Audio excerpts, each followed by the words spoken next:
ഈശോമിശിഹായ്ക്ക് സ്തുതിയായിരിക്കട്ടെ. വിശുദ്ധ മത്തായി അറിയിച്ച സുവിശേഷം 12-ാം അധ്യായം 14-ാം വാക്യം. ഫരിസേയർ അവിടെ നിന്ന് പോയി അവനെ നശിപ്പിക്കേണ്ടതെങ്ങനെയെന്ന് ആലോചന നടത്തി. ഫരിസേയരുടെ മനസ്സിൽ ഒരേ ഒരു ആഗ്രഹമുള്ളൂ, എങ്ങനെയെങ്കിലും ഈശോയെ നശിപ്പിക്കണം.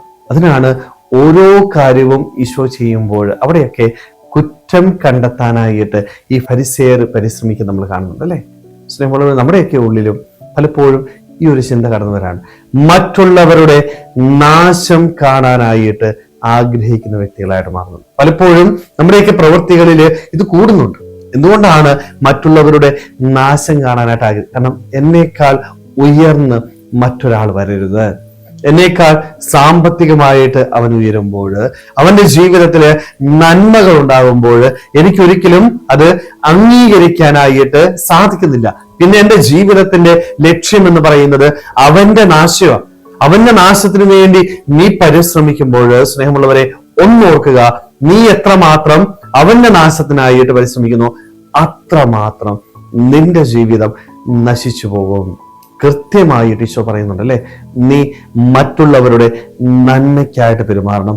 നീ തിന്മയ്ക്കായിട്ട് പെരുമാറിയാൽ ആ തിന്മ നിന്റെ ജീവിതത്തിലേക്ക് കടന്നു. അതുകൊണ്ട് നമ്മുടെയൊക്കെ പൂർവികര് നമ്മുടെയൊക്കെ ഭവനങ്ങളിൽ ആരുടെയെങ്കിലും കുറ്റം പറയാനായിട്ട് അനുവദിക്കുവാനോ, അത് വൈദികരുടെ ആയിക്കോട്ടെ, സന്യസ്തരുടെ ആയിക്കോട്ടെ, മറ്റുള്ളവരുടെ ആയിക്കോട്ടെ, ആരുടെയും കുറ്റം വീട്ടിൽ നിന്ന് പറയാനായിട്ട് നമ്മുടെയൊക്കെ പൂർവിക മാതാപിതാക്കള് ഒരിക്കലും സമ്മതിക്കത്തില്ലായിരുന്നു.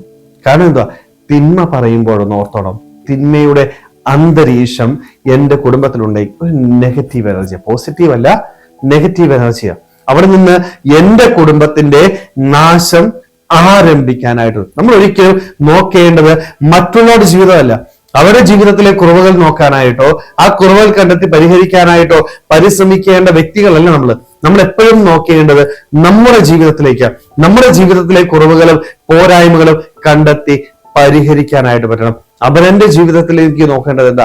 അവന്റെ നന്മയിലേക്ക് നോക്കേ. ആ നന്മ കണ്ടെത്തി അവനെ പ്രോത്സാഹിപ്പിക്കും. ഒരിക്കലും തിന്മയിലേക്ക് നോക്കരുത്.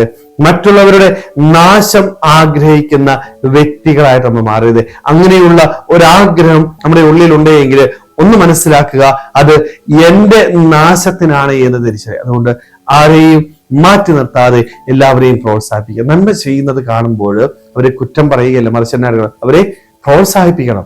കൂടുതൽ നന്മ ചെയ്യാനായിട്ട് അവന് സാഹചര്യങ്ങൾ ഒരുക്കി കൊടുക്കാനായിട്ട് നമുക്ക് സാധിക്കണം. അതുകൊണ്ട് നമ്മുടെയൊക്കെ ജീവിതത്തിൽ ഈ കുറ്റം പറയുന്ന, മറ്റുള്ളവർ നാശം ആഗ്രഹിക്കുന്ന ഒരു വ്യക്തിയാണ് ഞാനെങ്കിൽ അതിൽ നിന്ന് മാറുവാനായിട്ട്, എല്ലാവരെയും പ്രോത്സാഹിപ്പിക്കുവാനായിട്ട്, എല്ലാവരുടെയും നന്മ കാണുവാനായിട്ട്, ഒരിക്കലും ആരുടെയും കുറ്റം പറയുന്ന ഒരു വ്യക്തിയാകാതെ വിശുദ്ധിയില് സന്തോഷത്തില് ഈ ഭൂമി ജീവിക്കുവാനായിട്ട് നമുക്ക് ഓരോരുത്തർക്കും ആത്മാർത്ഥമായിട്ട് ആഗ്രഹിക്കാൻ പരിശ്രമിക്കാൻ ദൈവം നമ്മളെല്ലാവരെയും സുഖമായിട്ട് അനുഗ്രഹിക്കട്ടെ. ആമേൻ.